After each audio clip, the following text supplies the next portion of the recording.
Warm welcome to the Toolbox session of Educate's International Conference on Education and Decent Work. Our topic of today is a pathway to decent work, leveraging the power of investments through Vocational Education and Training. I am Martina Winkler, working at Toolbox, based in Brussels, and I am guiding you today through this session. So, a few people are joining. We will wait a little bit before officially starting and also introducing the speakers.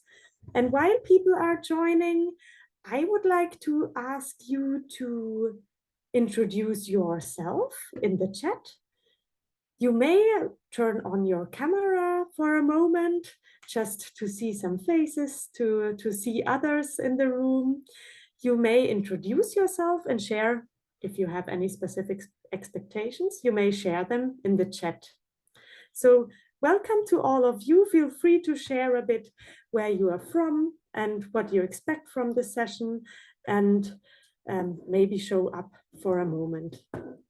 Would be nice to see who is around before starting.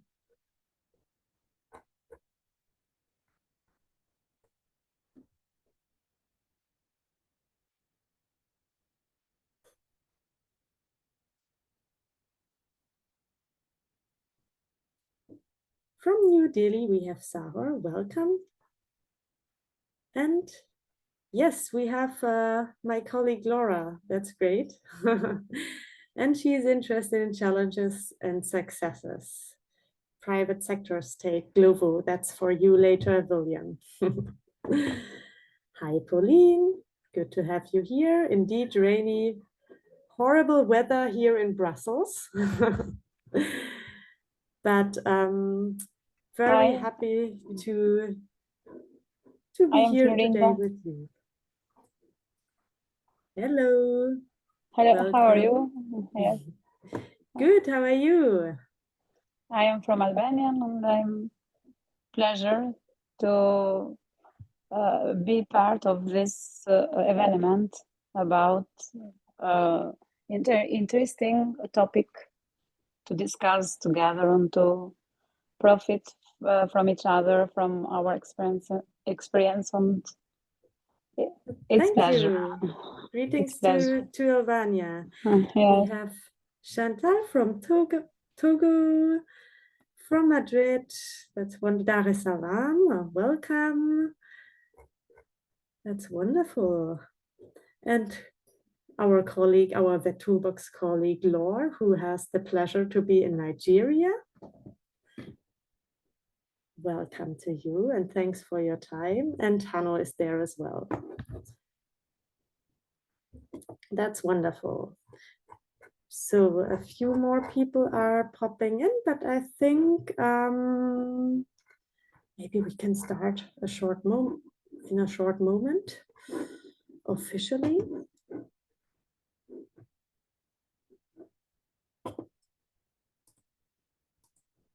So voila. I would already start to guide you through the agenda, and once more, a warm welcome to the Toolbox session today. It is organized in collaboration with Educate. Educate is the Belgian platform for education training in development cooperation, and Educate was organizing this big event with the support of VVOB and peuvent and the Belgian government. So thank you to colleagues, Marie, Lisse, and colleagues from Educate and partners for giving us, the Toolbox, the opportunity to collaborate and run this practical session. We were happy to be part of a successful kickoff event in October already.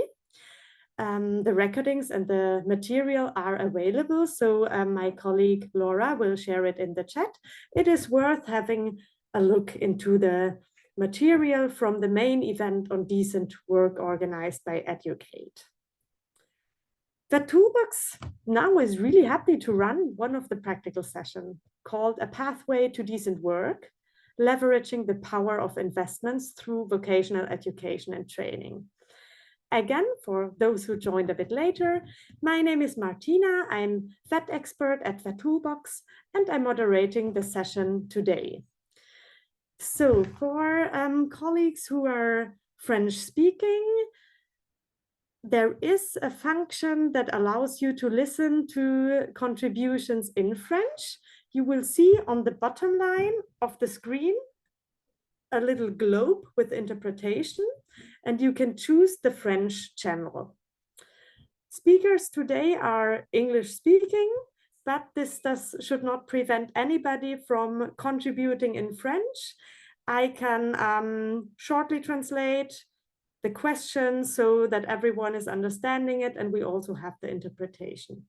So feel free to choose the French channel if you feel more comfortable with French or you want to practice your French.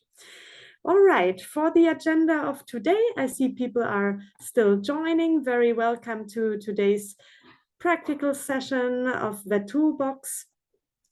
I will start with a brief input on the Toolbox and its approach to vocational education and training, as well as how we deal with decent work. Then we will have our keynote presentation, and I'm delighted to welcome Christine Hoffmann from ILO, who will present the decent work framework. Very happy that we will showcase one of the VET Toolbox projects today, the Skills for Riders project in Nigeria. And this will be done by our project manager, Kikelome Collins-Chibeza. Very welcome and thanks for being with us today. And she will give you more information on the Skills for Riders project and how they create decent work opportunities in the gig economy. I warmly welcome William Bentall from Glovo. He's our main private partner of the Skills for Riders project and will share insights from a private sector's point of view. Then I'm welcoming Daniel Arubai, and he will bring in the researcher's perspective. Very happy to have you here, Daniel. He is working at the Fair Work project and is offering also insights on how decent work can be addressed in the gig economy. After having heard our 4 speakers, I'm happy to take up any questions from you. So feel free also during the presentations to post your questions in the chat in English or French. And I would take them up either after the input by speakers or in a little panel discussion. That is the 5th agenda item for today. So I hope we will have a nice discussion with all speakers and with your questions. And yes, after we would have a short wrap-up session. So let's get started. The Toolbox. So who is the Toolbox? With the Toolbox, we are 5 leading European agencies for international cooperation. It is namely the British Council, Enable, Expertise France, GIZ, and LuxDev. And those 5 agencies have joined in one partnership. And we support opportunity-driven and inclusive vocational education and training. That's what we do, co-funded by the European Union with a top-up by the German government, BMZ. Next slide, please. So the Toolbox practically is implementing projects in Sub-Saharan Africa in the 11 countries that are listed here. The projects are on different sectors, such as digital, climate, energy, logistic, transport, agriculture, or construction. And, well, today we will focus on Nigeria, and we pilot opportunity-driven vocational education and training. Next slide, please. So what does opportunity-driven VET mean? It is VET that starts from real, concrete, and let's hope decent employment opportunities that are created by investments or by economic developments, value chain development, or other market dynamics.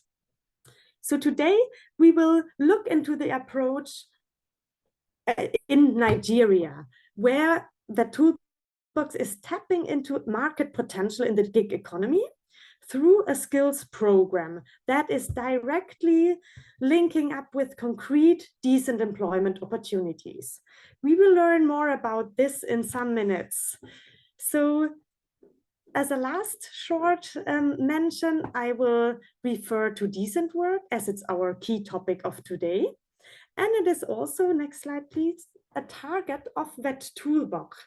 So how do we deal with decent work? It is a defined target, means it is integrated in our logical framework, but I also need to be honest, it is highly challenging as we are working in highly informal economies. So it's very hard for us to measure all the criteria to motivate employers, and it's almost impossible to guarantee real decent work depending on the sector and on the size of the employers we are working with. So it's a big challenge, but we are working on it. We sensitize stakeholders, mainly also the private sector partners. We advocate for more decent jobs through public and private partnerships, and we try to promote it wherever we can, develop criteria, sign memorandum of understandings with partner to approach decent work. So that's a very short introduction of how we see and feel about decent work at the Toolbox. And I won't go deep into that as we have our expert from the ILO here, as announced, Christine Hoffmann. Very welcome again. And I would like to give the floor to you for your input. Many thanks. And to the audience, any questions, please feel free to put them in the chat. Thank you. The floor is yours, Christina. Many thanks, Martina, and good afternoon, morning or evening to all of you. It's my pleasure to be here. I'd like to start by also recognizing the contribution of my colleague, Jenny Jostock, who's helped me prepare this presentation. And for those who have joined the very first meeting of Educate, well, you've already heard my explanation about the decent work framework, so I'll be a bit shorter today, but I'll focus on the informal economy. The next slide, please. So as Martina has said, a lot of the investments in the countries we work with are investments that happen in the informal economy. And the ILO's big agenda is not only decent work, it's also promoting transitions to formality in order for people to achieve decent work. So I'll be talking about the framework. I'll be talking about one of the recent ILO recommendations. It was adopted in 2015 on transitions to formality. Then I'll mention some of the skills challenges workers in the informal economy face, some approaches and solutions to overcome those challenges. And I'll make some comments about ILO and the platform economy, because that's what we'll be hearing about from the speakers afterwards. Platform economy, gig economy, sometimes used interchangeably. Thanks. So what is decent work? When the ILO Director General in 1999 introduced the concept to the International Labour Conference, he focused on 4 big pillars, and we've kept that concept alive ever since. So there's social protection for everyone through social protection floors. There's also a recommendation that specifies the different dimensions and aspects. There are the rights at work, and here you've listed the 5 fundamental principles and rights at work that all of the 187 member countries of the ILO need to abide by automatically once they become members. They then should also ratify them, as they should and can ratify all other conventions we have, but those are the key, the core ones, as we call them. freedom of association, right to collective bargaining, no child labor, no forced labor, equality, non-discrimination, and safe and healthy working environments. So this occupational safety and health dimension has been added very recently to the list of fundamental principles and rights at work. And then we also have two dimensions that look a bit beyond the individual level. While at the individual level, decent work should also mean productive work and work that pays a decent income. It also talks to a conducive environment for job creation that requires integrated employment policies and a macroeconomic environment as well that helps decent work creation. And same for social dialogue. For social dialogue to happen, that is dialogue with representative organizations of workers and employers, we need well-capacitated organizations, and we need institutions where this dialogue actually happens at national level or at sectoral level, also at enterprise level through collective bargaining. So all of this encompasses what the ILO means by decent work. Next slide, please. So the recommendation on the transitions to formality adopted in 2015 is the first international normative instrument that talks about this transition and walks through a number of different topics and themes that are related. It acknowledges that workers in the informal economy have all fundamental principles and rights, such as all other workers, and it also recognizes the innovative potential and creative capacity that the informal economy has. It basically says there are three strategies to promote the transition, and that's growing the formal economy, preventing informalization of jobs, and promoting transitions through a series of integrated policy interventions, and skills and lifelong learning are a very important part to play, in this integrated approach as an enabling condition. It can be an incentive for workers to formalize if they have better access to skills and lifelong learning. Next slide, please. So what are the major challenges? I guess you're all aware of them. There's the cost of training, not only the direct fees, but also the opportunity costs for people who are struggling to make their living every day in the informal economy, for them to afford to not work and go to training. Generally, employers have a lower tendency as well to invest for the same reasons, to invest in their workforce. Then there's a question of availability of training, being able to access it, but also of suitability of training. So to have programs that really target the specific needs of people working in the informal economy. And a long sort of 2-year program might not always be the most suited for people already working. There's also a challenge about inclusiveness, about safety of learning environments, and skills recognition being a much talked about topic. People acquire skills in the informal economy, but they cannot make them visible. So there is no official recognition of skills, hence approaches like recognition of prior learning come into play here. But the skills recognition is very important to move into formal employment. What are the proposed solutions? And I have 3 slides for you. The first one is on access and returns.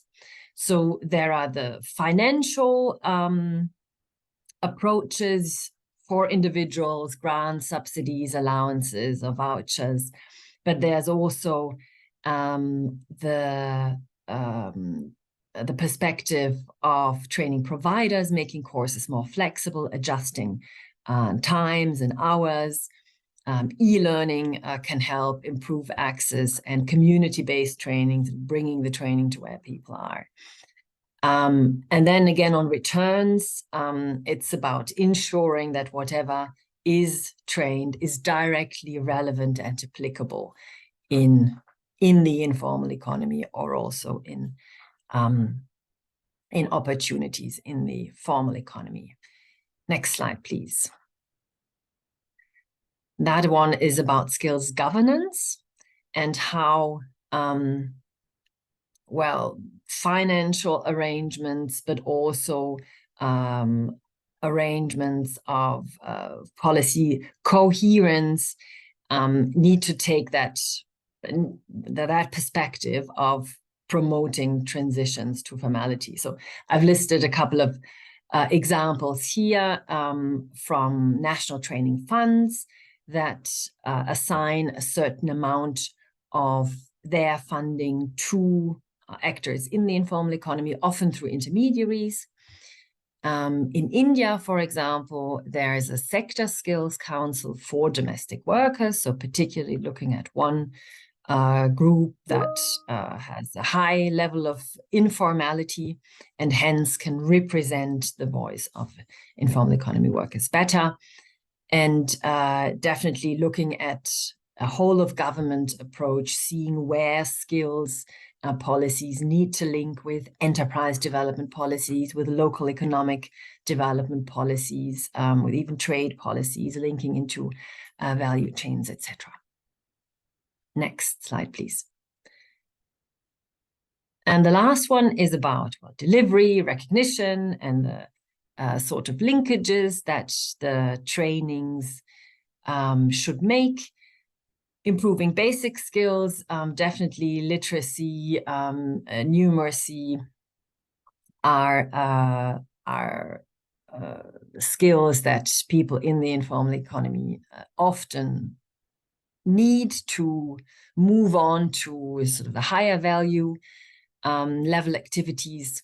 Recognition of prior learning, making skills visible. We do have some examples from Tanzania and Kenya, where governments have recently invested in new national frameworks. Upgrading informal apprenticeships, a topic the ILO has worked on quite extensively as well. We now have our new recommendation 208 on quality apprenticeships that also takes account of the reality in the informal economy, and how apprentices who learn in small businesses in the informal economy also need to be invested in, so that their learning becomes recognized and becomes of better quality. And as just mentioned, the supply chain linkages are also a very important angle through which learning in the informal economy can be linked to more formal opportunities. Next slide, please. So the ILO and the platform economy. We have invested in quite a number of research products already. So there's our research department who's undertaken surveys. The 2021 World and Social Economic Outlook focused on workers in the platform economy. And there has also been in 2022 a meeting of experts where a report was produced, and then some summary conclusions were arrived at. Although it was generally found that this is not enough. So next slide, please. So that the ILO constituents agreed to have a standard setting discussion starting in 2025.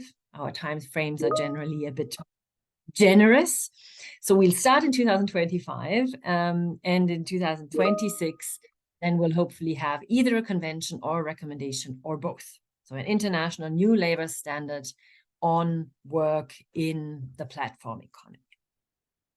And so we've put a number of other reports there as well. CEDEFOP, the World Bank, they've all highlighted this issue and have all specified as well. So what are the skills challenges for workers? We do have a lot of mismatch within those working on the digital platforms. Then there are specificities, certainly if it's workers on microtask platforms, if it's a delivery services, or if it's other types of digital services. And that's something quite remarkable. So I'd just like to highlight the World Bank in their report have proposed as a solution to improve decent work for platform workers to invest in modern forms of collective bargaining. So it's strengthening the social dialogue aspect, the representation of and the voice of people working on those platforms. Next slide. Thanks. So the key takeaways are, well, just a few. Closing skills gaps is essential for reducing decent work deficits in the informal economy and improve employability in and for the formal economy. So it's about making skills accessible, improving the quality and relevance through a number of different mechanisms, as you can see listed here. It's using integrated policy solutions. It's about involving informal economy workers at all levels. And it's focusing not only on formalization as such, but as on the needs in the informal economy and taking a step-by-step approach towards transitions to formality. So on my last slide, I have listed a number of ILO key resources, tools, research, reports, briefs, and other types of documents that I hope you find interesting. And so the presentation will be made available, I hope, to you at the end so you can browse them. Thank you very much. Thank you very much, Christina. So thanks indeed for this interesting presentation. Yes, we face important challenges as regards decent work in the platform economy, and thank you for already having proposed a good set of solutions and recommendations. Also looking very much forward to the future work by ILO on standards for the platform economy. So this just shows that it's a very important topic that time. So I don't see any questions really on the presentations for understanding. I see one question that we can take up later in the panel discussion by Alphonse, so I made a short note. But for now, I'm happy to just continue with Kike on the practical example of our Skills for Riders project. The floor is yours, Kike. Thank you. Thank you, Martina. It's a pleasure for me to be here. And thank you, Christine, for that presentation. It really ties in nicely to the example from Nigeria. So the Skills for Riders project was conceptualized with the private sector in mind, and it was also based on the assessment of skills gap and needs of the sector. The objective was we wanted to support the professionalization of the delivery sector, and we also wanted to develop innovative skills and approaches to promote the growth and opportunities in this sector. We wanted youth to see being a delivery rider as just not a job that they do before going into another professional job, but they actually see this as a profession on its own. What were the key activities for this particular project? The one thing that we did is that we developed a blended e-learning training approach for riders. And this specific 4 topics or modules that we actually designed was actually really based on the needs of the riders and also based on the needs of the private sector that we actually collaborated with. So we had trainings on road safety and safe driving, digital and financial literacy, and customer service, because these were seen as the key priority areas that needed to be established for the riders. We conducted a number of TOT for training institutes and also in-company training, because we wanted the balance of supporting capacity building for the training institute, but also supporting the capacity building of the companies themselves to actually use this as an onboarding strategy for new riders. And this was closely actually linked to the Lagos state government. So the project itself was implemented in a state in Nigeria, Lagos state, and it was very, very closely linked to the government policy on industrial and professional training program. So they want to see this delivery riders training as something that is actually industry standard for the actual state. And we also wanted to promote employment of youth and women, and also push a lot of the issues and policies through the public-private dialogue. Next slide, please. What was our rationale for going into this particular project and area? The first thing was, of course, we did our analysis, we did our research, and we really saw that the digital economy is expected to really rise from 1.1% of the African GDP to 6%, which was going to be a huge rise for the African economy, which also meant a lot of employment as well within the sector. Specifically in Nigeria, we saw a growth in a lot of investments from the private sector in this particular area. And we also wanted to support the government policy in reducing employment of youth and increasing the flexibility and opportunities for the youth as well. And so what we really found was that this particular project, being a delivery rider anyways, in this gig economy sector, actually offers new employment models and income for opportunities in the youth in Nigeria. There's low entry barriers, there's a flexible working hours. And I think one of the key things that we found as well was the high earning potential.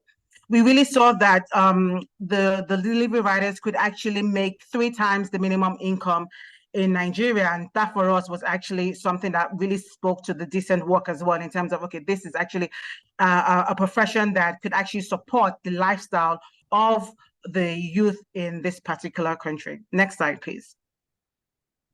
However, we did see some challenges as well. One was that there was no formalized or standardized training approach. We found that a lot of the private sectors all had their own individual style of training, even the public sector training institute. And so what we really wanted to do was try to find a standard that all organizations could actually use within the sector. There's also a very limited education and professionalism from the youth. Most of them are uneducated or have little or no education. And so we had to ensure that we designed the project to actually suit the educational level of these riders.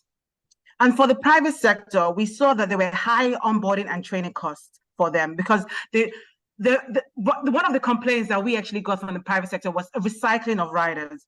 And you're recycling riders who don't really have the skills and the professionalism. And so you find that their onboarding and training costs was always high, because they always had to retrain and retrain and retrain. Imagine a world where you employ new riders and they've already gone through a training, so they already have some sort of skills. And so therefore that would reduce the training costs on behalf of the private sector to a large extent. And there was also weak cooperation between stakeholders in the private sector. You find that there wasn't a collaborative spirit between private sector partners together, and even private sector with the public sector. And so that is why we wanted to use the public-private dialogue to really try to engage with both parties and really see how we can push policies and issues in this project. Another challenge we found was that there were late delivery timeframes. So we found some organizations who deliveries went up to about 10 p.m. and 11 p.m. And of course, it's all safety and security issues. But there were actually some organizations who closed the app around 8 p.m. And so there was something that we could also maybe uniform this particular late delivery timeframe across board for all the private sectors.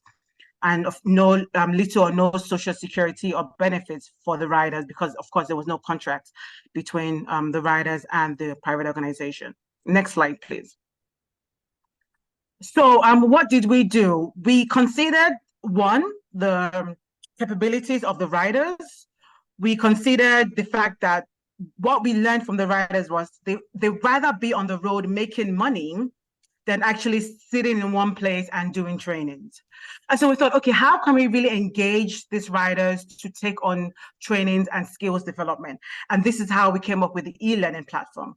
So this uses really a gamification style and is modular on the 4 topics I mentioned: road safety, financial literacy, digital literacy.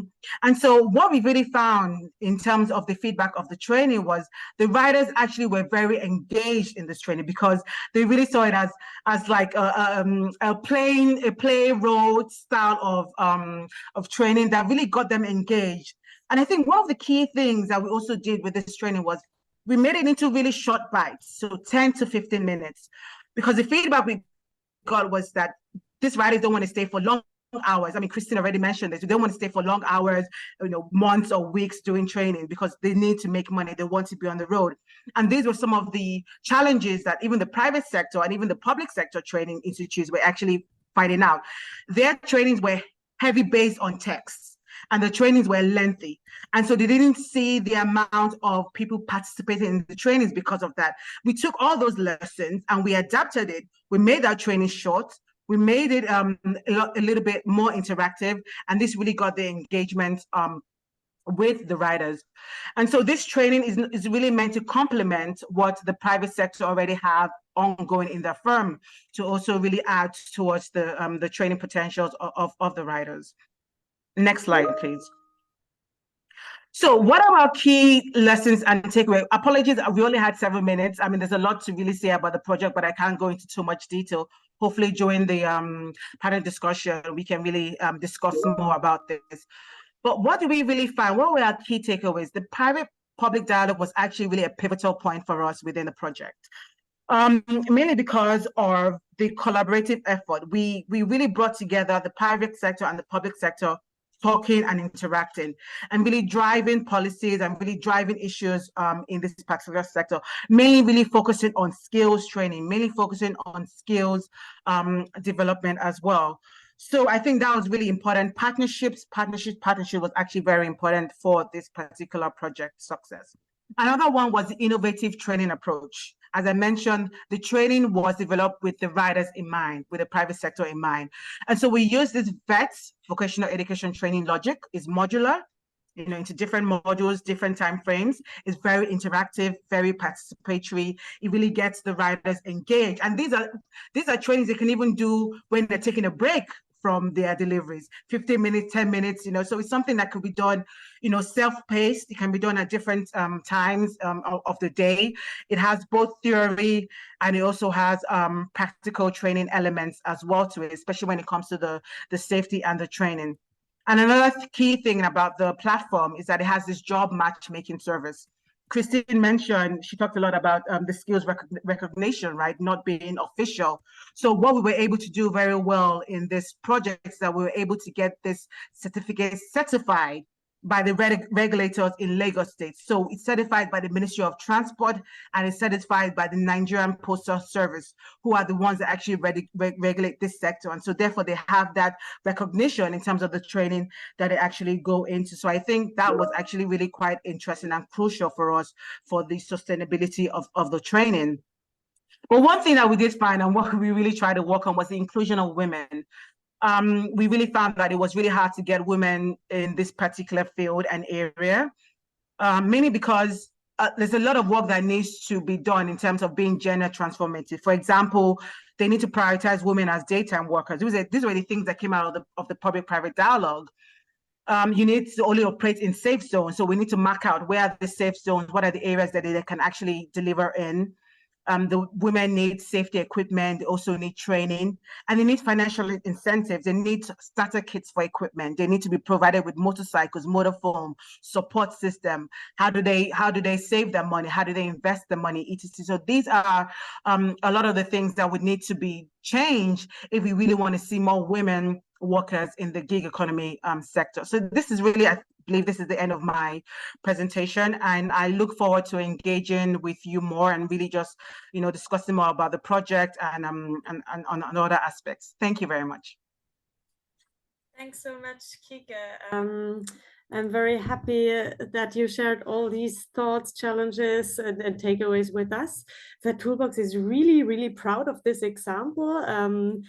Yes, I think highly interesting. You showed a practical example of the opportunity-driven approach, how you engaged all stakeholders and brought the private sector on board, also approaching criteria of decent work. And at the same time, really realizing the local benefits. So to have this project, having writers engaged, nice and appealing training model, looks really playful. I should try it myself. Thank you very much, Kike, for this presentation. Yes, I see other posts. So yes, we are attracted by the training. Thanks a lot. Okay, I think specific questions are not in the chat, though the previous question from Alphonse may have been addressed, as this training, even if it's a male-dominated sector, it is also targeting women, and that's challenging indeed. But Kike was sharing some thoughts about that. All right, I suggest we go on with William. Thank you for being here and sharing the perspective by Glovo, the main partner of this wonderful project. The floor is yours, William. Thanks. Super. Thank you so much, Martina. Hello, everyone. So my name is William. My angle on this, as Martina suggested, is very much that of a technology company and a private sector, and what we're doing within the economy to build skills and like fundamentally grow the economy. Now, just so that you have a bit of background into my perspective on this, I'm currently the government relations director at Glovo. But previously, I lived and worked in Nigeria for 6 years. I was the team leader and project director on a range of business environment programs in the development sector. And then I was a regional general manager for Glovo, so got very for Sub-Saharan Africa. So I got very involved in the operations in Africa. Now, my experience actually of working in training programs in Nigeria, I worked on had a pretty bruising experience on a program called Mafita in northern Nigeria, and essentially the problem there was that the supply side was great, very well thought through, but very heavy, and it took a while. And in 2015, the economy crashed, and fundamentally the economy changed so much that the program couldn't really deliver on its goals, right? And it was a hard time, and I think there were some sort of big lessons that we all took away from that. One of them is that economic growth is absolutely critical, and that skills programs need to be nimble and very well matched to the economic opportunities. So talking to this slide, for those that don't know Glovo, you know, we're a delivery platform, app-based. People can order anything from their city, whether that's restaurant food or something from the supermarket and so forth, generally brought in about 45 minutes. We act as a catalyst within local digital economies. So you're offering consumers new ways of to engage with the economy. We have about 100,000 small or medium-sized businesses on the platform, and we have about 50,000 couriers, more than 50,000 couriers. And these people are offered a sort of flexible and easy to access occupation. Now, as an investor, we've invested around 60 million euros in Africa, and we operate in 100 of these local economies within 7 countries. Christine's message on formalization is very interesting to me. Actually, if you look in the African countries where we operate, ordering from a store and having someone bring it to you is not a new type of service at all. This consumer behavior has existed for a very long time. But essentially what technology is doing is turning this from 6 or 7 quite stressful phone calls over several hours through to a few clicks and something that happens inside 40 minutes. So we are formalizing what is an informal market, and this is driving economic growth and economic opportunities. So that's like one key role that the private sector and tech platforms can play. Can we go to the next slide? Christine's covered this in depth, so I'm not going to go into this, but you know, suffice to say, there's a huge opportunity, both in terms of numbers and access to low-skilled individuals. I'll talk in a minute about how we see it as our responsibility to do this properly, because obviously all of this is useless if people don't have dignity and decent work. Next slide, please. We do a lot of surveys, like hundreds of surveys every single month of our riders, surveys, focus groups, and so forth. I thought it would be fun for you to hear from one of our riders in Lagos. So video, please.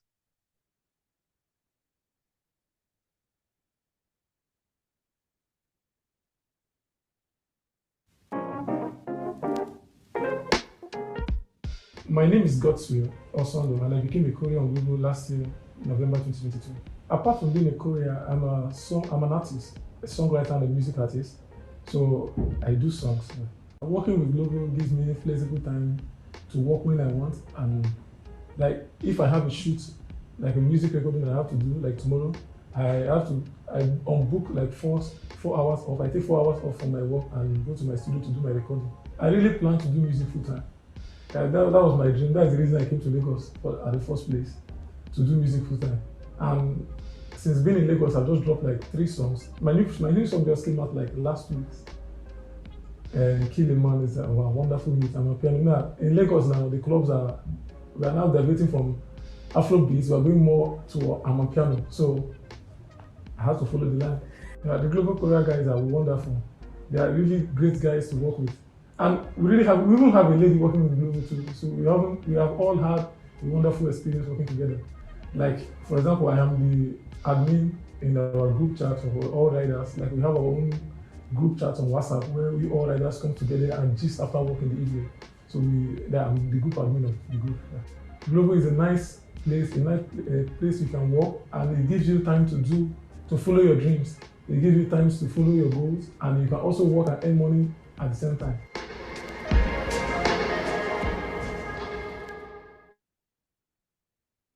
Super. So that's a quick snapshot. So next slide, please. So this is like the core of our commitment to decent work. The pledge program, we launched this in 2021 as a pledge that all couriers should have a basic level of benefits and benefits. It's a multi-million euro program. It's partly funded by the core of our P&L, meaning the business funds it. And it's partly funded through our impact fund, which is a pool of sort of programmatic funding that we have. Our motivations, I mean, partly it's just the right thing to do, but we also do this because it's good business. We want a pool of committed riders who want to work with Glovo and are retained and don't leave the platform super quickly. 4 pillars. So the first is fair earnings.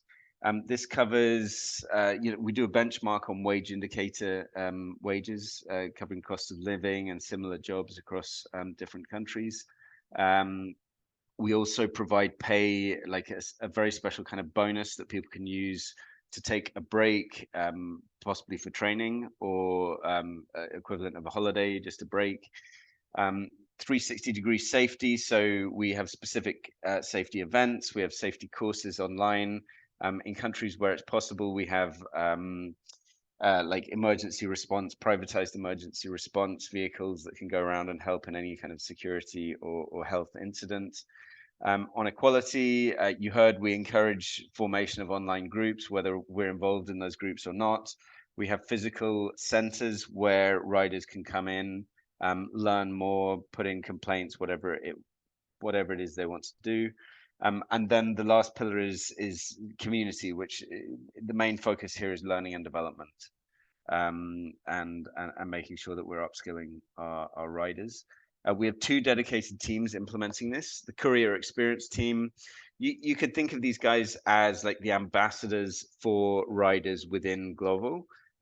Whenever there might be an operations decision made that somehow penalizes a rider or isn't good for them or sacrifices something within this right to decent work, the courier experience team is there to sort of defend and make sure that things are done differently. And then the impact team is structured very similar to a development program with like subject matter experts and project managers and so forth. And then we have a range of partners who we deliver these programs with. Next slide, please.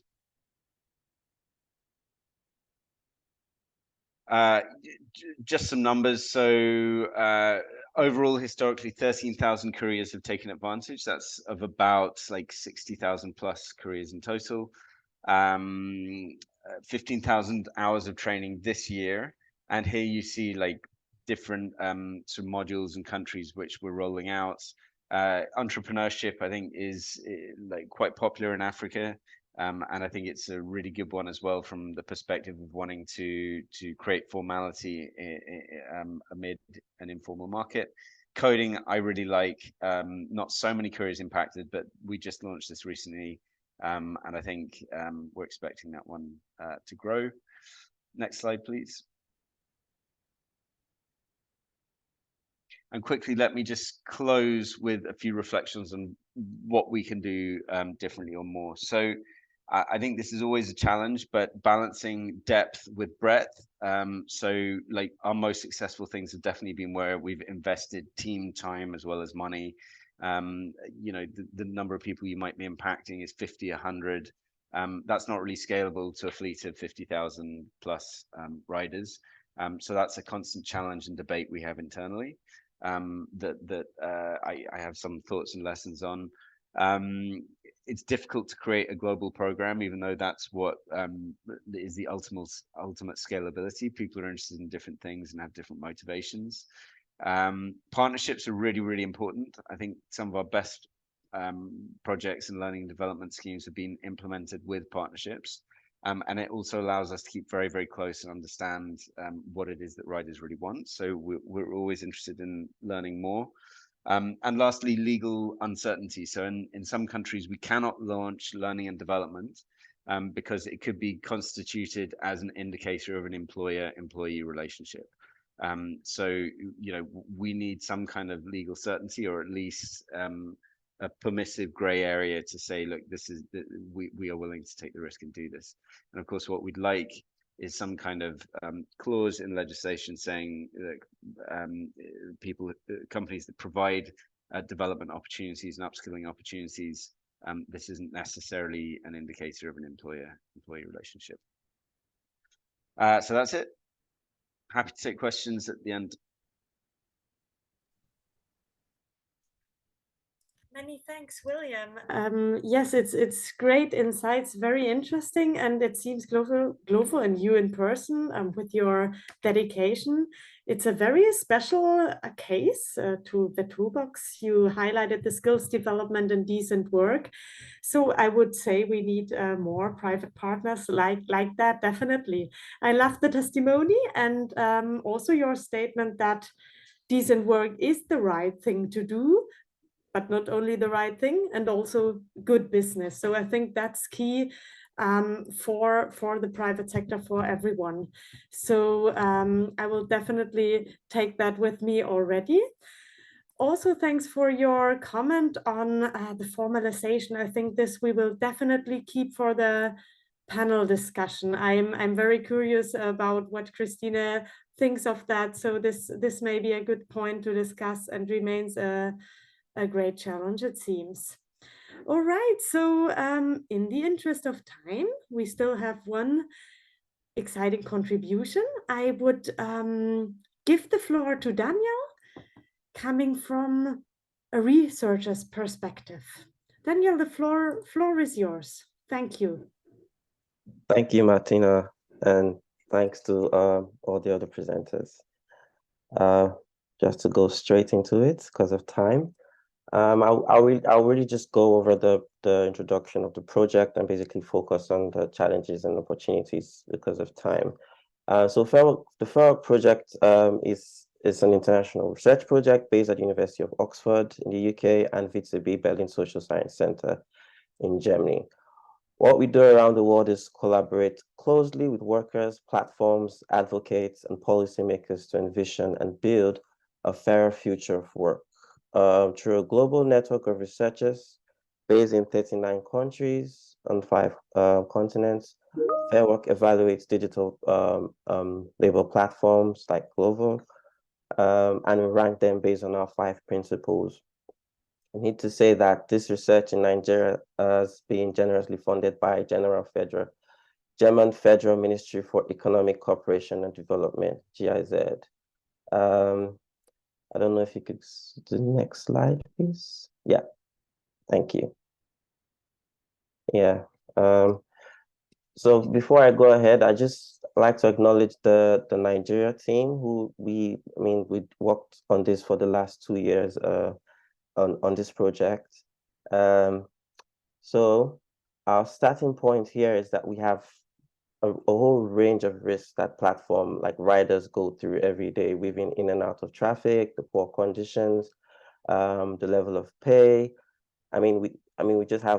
We've just gotten one presentation from Glovo, how they're improving pay. But Glovo is just one platform, right? Rider platform in Nigeria. So we're looking to improve more on that as we go along. So these are the 5 principles we use in assessing platforms. We have fair pay, fair conditions, as you can see on the screen, fair contracts, fair management, and fair representation. I wouldn't go into too much detail. Next slide, please. Yeah, so what we do when we score platforms is for each platform, we have a primary threshold or first point. For example, for fair pay, we're looking at if the platform has a policy in place that ensures minimum wage. If we get evidence of that, the platform gets the point. And then the advanced point would be if there's evidence that they pay living wage. If we get evidence of this, the platform gets the point. And we go all through the 5 principles to make up 10 over 10. And then we create a league table that ranks platforms based off that. The next slide, please. Yeah, and this is how we go about collecting our data. We basically, first of all, do an elaborate desk research about the big platforms and all the potential platforms in the space. And we speak to workers like riders, 6 to 10. We aim for 6 to 10 workers on each platform, which we agree is not a representative sample, or which is why it's 3-pronged, right? We also go to the management, speak to the management mostly to get evidence. And then we have a whole peer review process that goes along with our colleagues from the Oxford team and any of our partner countries across the 39 countries. So next slide, please. Yeah. So next 2 slides are going to be my main focus. So here I'm not here to talk about the ratings or whatever. I'm just here to talk about the challenges workers we've seen riders face. So low pay is one of them, because the model, the fair pay model, what we do is we assess this based on costs. So when we say if a platform should pay workers the minimum wage, for example, this should be after costs. So because many of these workers, they usually take on a lot of direct costs, expenses by themselves. So even if in theory, sometimes it seems like they're going above or the minimum wage in Nigeria, which is quite low, for example, in essence, it might not be enough for them to even make a living. So low pay is one of the issues workers face. And because of this, they tend to work long hours, sometimes 72 to 96 hours a week, just to make ends meet, to make up for some of the expenses they might have paid out of pocket, for example. And there's also, as some of my colleagues have noted earlier, there are poor social protection and safety nets. Workers are exposed to all sorts of assaults, robbery, and all of these things, and there's nothing to fall back on. In instances where they're also unable to work, there's nothing to fall back on in many of those instances. And while there's not a proper contract per se, but they're usually terms and conditions, and sometimes these are not very clear. These are very vague, and are not sometimes subject to the jurisdiction of the country. For example, if there are any issues, you can't, maybe it might be subject to other jurisdictions, which is also a big challenge. Next, opaque management is another thing where there's no due process sometimes. Sorry, please go back. Sorry, I'm not done. Yeah, thank you. There's no due process sometimes. Workers could get deactivated arbitrarily without a proper communication from the platform, and that's not very good. And finally, no representation or very low representation or freedom of association in this regard for riders, especially for riders. If I compare it with ride hailing, I'll say it's not comparable because there's no good example I could actually point out at this moment. So next slide, please. Next slide, please. Thank you. Yeah, so I think this kind of sets up the platform for a lot of changes and improvement. First of all, I think we should start seeing these workers a bit differently, right? I think what we're seeing now is we're basically looking at it as a means to an end. So the first opportunity I see is to treat these jobs as people's mainstay. So maybe the thinking a bit needs to change a bit, and these will be taken more seriously when jobs are no longer being seen as a means to an end.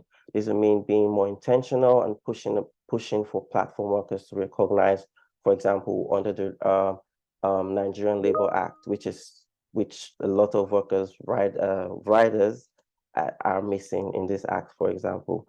This would mean, but before then, platforms can partner with credible stakeholders to implement living wage, which I think Global, as highlighted earlier, something they're working with, wage indicator, for example, and other policies like social protection and safety policies, anti-discrimination and anti-sexual harassment policies, especially when you're for women, basically to improve the equality on platforms. And this shouldn't be about exploiting loopholes and stuff that are not there in the law, but creating a standard for regulators to benchmark as worthy examples, as well as other platforms to take lead on. I mean, I think Global is doing an interesting job here, not just in Nigeria, but other African countries. But like I said, Global is just one platform, and I feel like other platforms can follow suit in this regard. Facilitates capacity building and awareness for riders. A lot of my colleagues, my previous colleagues have touched on this. But what I say is this can be achieved when these are seen as actual jobs. Then again, currently, the National Information Technology Development Agency, NITDA, in Nigeria, has begun this initiative called 3MTT. I don't know if some of you have heard about it, 3 Million Technical Talent Initiative, which is meant to upskill interested individuals and create about 2 million digital jobs by 2025. I think VET Toolbox can join such an initiative, for example, as trainers, training providers, with a sole focus on upskilling riders on digital platforms. Digital platforms themselves should also be intentional about improving the skills of their riders. Some platforms like Global are already doing that, as you've seen earlier. But what we're seeing over the past 3 years, a lot of these workers, they have a lot of good qualifications, BSc graduates, some of them have a master's graduates, and I mean, you need to constantly think about improving their skills in this regard. I mean, last year we had the unemployment rate at 33.1%, although now it's down to 5.1% based on figures by the National Bureau of Statistics. But I don't think that tells the full story, because the same figure from NBS shows that 133 million people are multidimensionally poor. About 63% of people are poor out of 223 people in Nigeria, for example, which is a lot. So I feel like upskilling and workers in this regard would not just improve them, but also they can also give back. Some of them go ahead and start their own businesses and even platforms that would also help the sector grow. And the third, there is infrastructure development. In some the urban infrastructure institutions have to meet up with the growth of the industry. Aside the platforms, we know that there are all the logistics initiatives or platforms that people have on their own. So sometimes platforms will say there are SOS responses, emergency responses, but workers, as we find in research, we either say they are non-existent or non-responsive, not responsive. This is because there's still some way to go. For example, by the Lagos State Emergency Management Agency, LASEMA. In an avenue where LASEMA is responsible, platforms can partner with other agencies to ensure quick responses to riders. And also, for example, toilets, especially for women, as well as central spaces for riders, should be also considered. And this could all be as like an agreement with restaurants.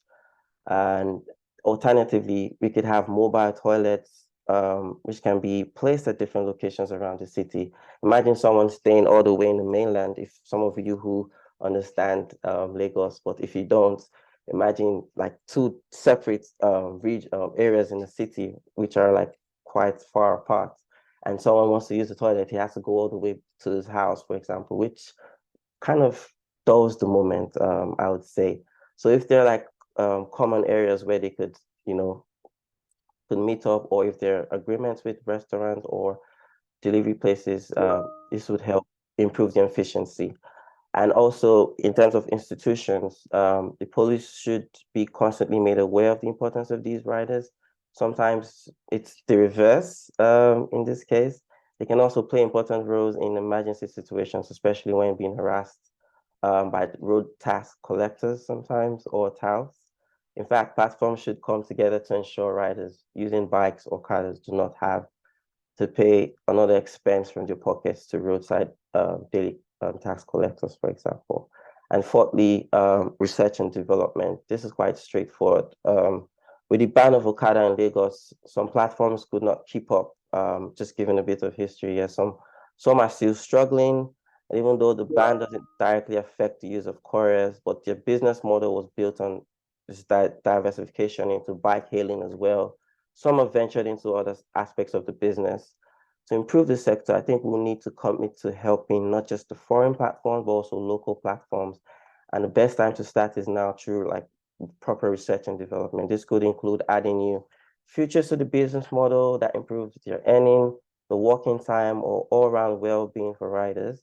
For example, it could be as simple as promoting workers to meet one of the many central areas for lunch, for example, as a bonding exercise, or notifying workers to rest when they have worked overtime.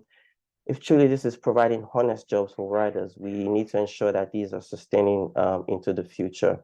And finally, enable environment that allows freedom of association. I think this has been hammered on a lot. Riders should be seen as part of the work that they do. They should be actively part of the decisions affecting their work. Moving away from a model of individualism to collectivism can help improve the structure of power in this space. So next slide, and my final slide. So yeah, in conclusion, I'll just say this is also an opportunity. We encourage organizations, charities, universities, etc. to join the pledge to promote platforms that treat workers fairly. You can join as a supporter or a partner. And I mean, for more information, you can see fair.work/the pledge. In Nigeria, for example, we have GIZ, the Solidarity Center, etc. as some of our supporters, and NITDA, SRJ Legal Services, and the News Agency of Nigeria, Lagos Business School as some of our supporters. And this just goes to show that they're trying to promote workers that basically aim to treat workers fairly based on our ratings. Thank you. If you have any questions, please don't hesitate to put them in the chat. Thanks. Thank you so much, Daniel, for your input and for sharing the very important work by Fair Work. Already the exercise of rating must be very important to raise awareness among employers. So yes, and of course we acknowledge all these very, very important challenges of the riders themselves. I think with the Toolbox Skills for Riders and through Glovo already, some of those challenges are already addressed, talking about skills development, capacity building, or approaching decent work. So this is a good example, I would say, a successful pilot, although I agree globally, there is still a whole lot to do all over the world. And yes, I appreciate the practical suggestions from your side on improvements where there are still some gaps. Thank you so much, Daniel, for that. I think today we have quite a shy audience, but that's also due to your very clear presentations and input, I guess. So let me maybe just think of one topic that William already addressed. It is formalization. And William, you were talking about formalized procedures. So before we had these several phone calls back and forth, and now we have a platform, everything is more efficient. This brings employment that serves the customers in the countries and can boost the local labor market. I think talking about formalization of employment, we also mean something different. And I'm just wondering, do we need formalization for approaching decent work? As if a company commits to be formal, it may come along with some costs and challenges. So I just thought I share those questions now with maybe with you, Christina, if you allow me. Maybe to start with your thoughts, and then I would let other speakers contribute on. So what about formalization? Is it needed for decent work? Does it come along with some very particular challenges for employers? And what could be a good solution from your point of view?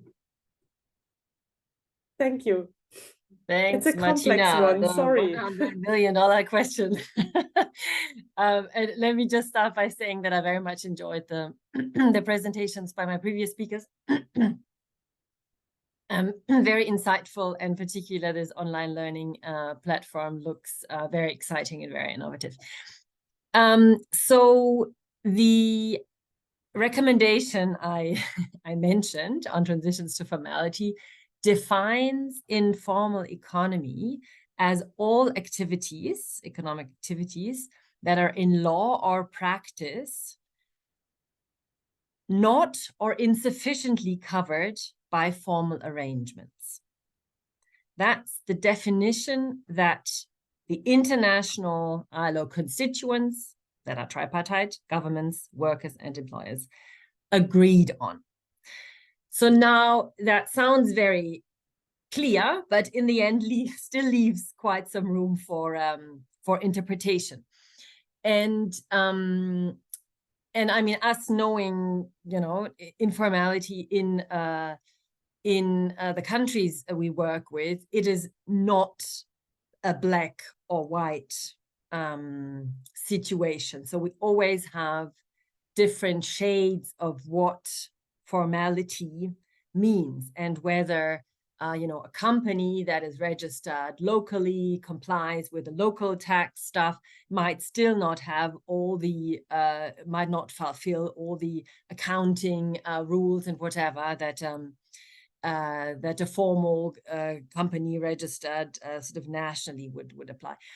But then you have a lot of different types of legislations, and we always talk about, you know, formal businesses on the one hand, and formal employment relationships, which are two different things.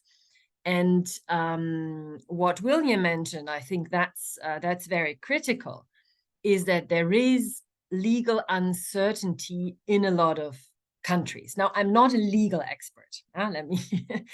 Let me be clear on that. But the reason for the ILO now having that discussion on the platform economy ahead of us, 2025 and 26, is particular the recognition that the legal framework is not sufficiently clear. So while William's appeal to not have a national framework that would force an employer to consider someone as an employee once they they offer skills, that's sort of one very small element. Now, there are a lot of labor laws on whatever working time that might not necessarily apply to platform work, where you want the flexibility, as we've heard as well from the example of rider. Yet you might still want to have a maximum number of hours, as we've heard from the Fair Work colleague, because it's actually not decent to work 90 hours a week. And we do have international conventions, ILO conventions, that might or might not be ratified by the country, that they do stipulate a maximum number of hours. And then, I mean, this regulatory framework is evolving. So you do have some European countries that actually consider riders on the digital platforms as employees. Not all countries do that, but we do have a legal development. So in the end, I mean, our appeal generally is, the national legal framework needs to be worked on and clarified, but through social dialogue, so that all concerned parties are involved and find the right a legislative framework that allows for platforms to work so that the platform workers are in decent employment. Hope that responds. Thanks so much, Christina. And I think it's an important topic to highlight. I don't want to respond myself. Maybe William, you would like to comment on that, as it was a topic that was also important to you. Yeah, sure. I mean, firstly, I think clarity is critical, right? Like uncertainty kills business investment. And I think we see that in many different contexts within Africa. It's very, very important for us to understand what the law is. And of course, we're operating, as Christine said, in a gray area. So we're welcoming any initiatives there are to try and provide some of this clarity. I think flexibility is very important. But what I meant by specifically in my example of wanting legal clarity, let me give you an example. So I was interviewing someone in Nigeria last week, and she said, as one of her interview questions, I see you launched a pledge here a couple of weeks ago, providing maternity and paternity leave to riders. If I were a lawyer in the courts, I would immediately hammer you and ask you to reclassify all your riders. And that's the kind of risk that we face as a platform when we add extra benefits like parental leave or learning and development. They're all things that can be used against us, as it were, right? And wherever a country ends up in their labor law, we may have a view on that, but it's the clarity here that I'm particularly calling for, so that we can offer these additional benefits without it being held against us. And Fair Work we chose to work with Fair Work on the pledge program because they're a very tough, very independent body, and I would say to you in this context, what is holding back a lot of programs from doing some of these things, certainly in our case, is this legal uncertainty. So yeah, that's my perspective on that particular point. Thank you, William. Christina, you want to comment? No, I mean, I fully agree. You agree, you said it. Kike or Daniel, any comments on that? I would like to involve you here. Otherwise, I also have a particular question to Daniel from the chat. Any comments on the formalization? No, okay, all right. No. Daniel or Kike? Okay, I'm here. so yes, to you, Daniel. With regard to the right to creating joint representation, which smaller steps can be identified in the road to growing into a fully fledged union. So that was a question by Barthelin. Thanks for your question. And I give the floor to you, Daniel. Okay. Yeah, thanks for that question. Yeah, also, I mean, coming from Bentner's point, there's also some form of legal uncertainty here. But the first step here is basically recognizing that there are like small pockets of workers or riders, collective worker bodies in the space, and definitely welcoming them and having key dialogue with them. But one thing the FAIR principle is pushing here is more or less on the part of formalizing some of these things. Like, for example, it's one thing to say that workers, I mean, we meet with workers, we talk with workers and some of these things, but because of the way that they're not really protected by the law, it could be very passive in that sense. So we ask that platforms should have, for example, a formal written statement of willingness to recognize and bargain with a collective independent body of workers that is clearly communicated to all the workers and available at all times. So this kind of sets the tone that, and I mean, reduces removes any form of hostility that they are not allowed to meet freely or they can't voice their opinions in that regard. But we've also seen like, I mean, a step further is, I mean, including this in the Labor Act or pushing for some of that, which in another sector, in the ride-hailing sector, we've seen platforms actually, or worker unions go ahead to get formalized or recognized by the state. But then we have platforms not recognizing them still because it's not in the Labor Act. So even if it's progressing, it's still not under labor law in Nigeria. It still hasn't progressed. It's still not recognized in the Labor Act. So some platforms sometimes take advantage of that. So there's still that challenge, the legal challenge as highlighted earlier.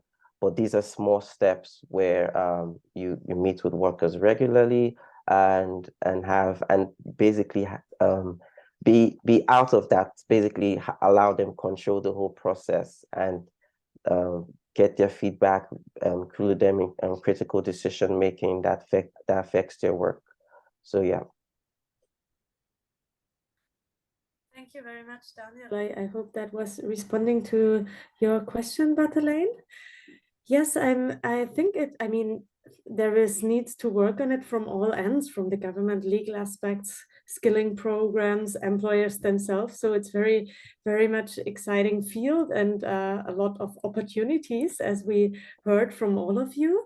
I'm just wondering, to work on that, it can be a business case. It's a huge investment from employers.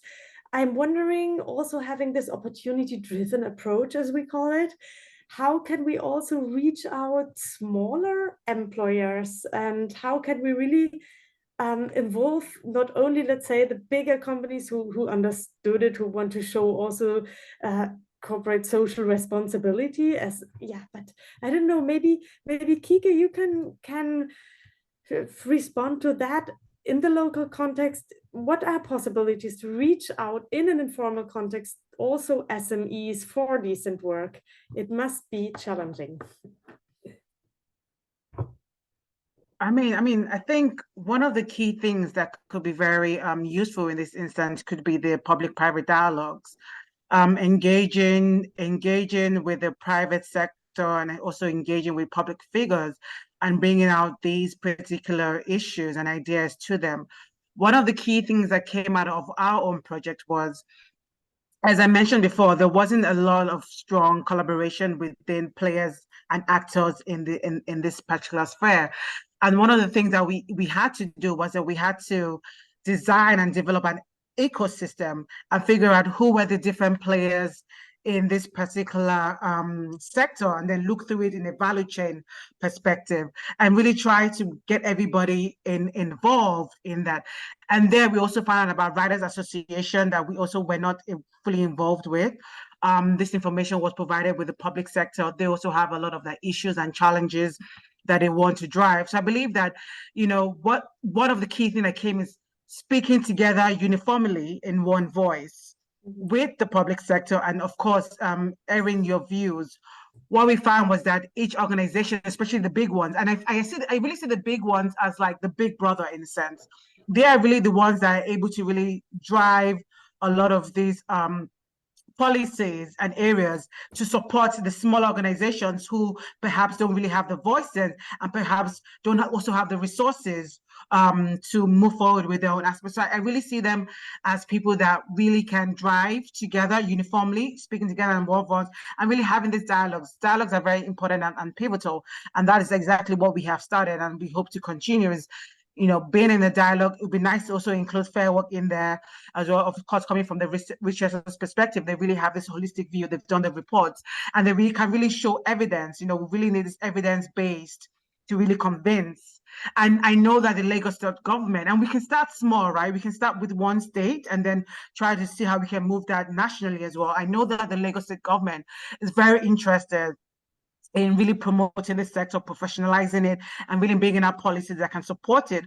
And so we are really just there to help to support and bring the evidence based on our experiences, based on our research, and really see how we can support and drive this forward. I really see the PPD as a big driving force for this, for collaboration.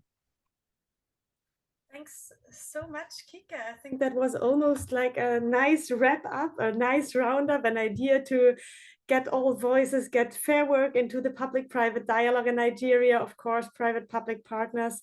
And it is key to move on as regards decent work in the gig economy, in the platform sector. So thank you very much for all your contributions. I see we only have a few minutes left. Time was flying as always. So let me wrap up here. A special thanks to you, Christina, William, Daniel, Kike. It was a great pleasure. I really enjoyed a lot your presentations, highly valuable input. I think that allowed us and the audience to have the different perspective, very, very rich. So thanks a lot. I just see Daniel, you raise your hand. I'm sorry. Please go ahead. No worries. I just wanted to add a bit to what Kike said. I mean, in terms of smaller organizations and smaller platforms, we've seen most times are more willing to make changes. I mean, so far we've had quite over 50 changes so far, right?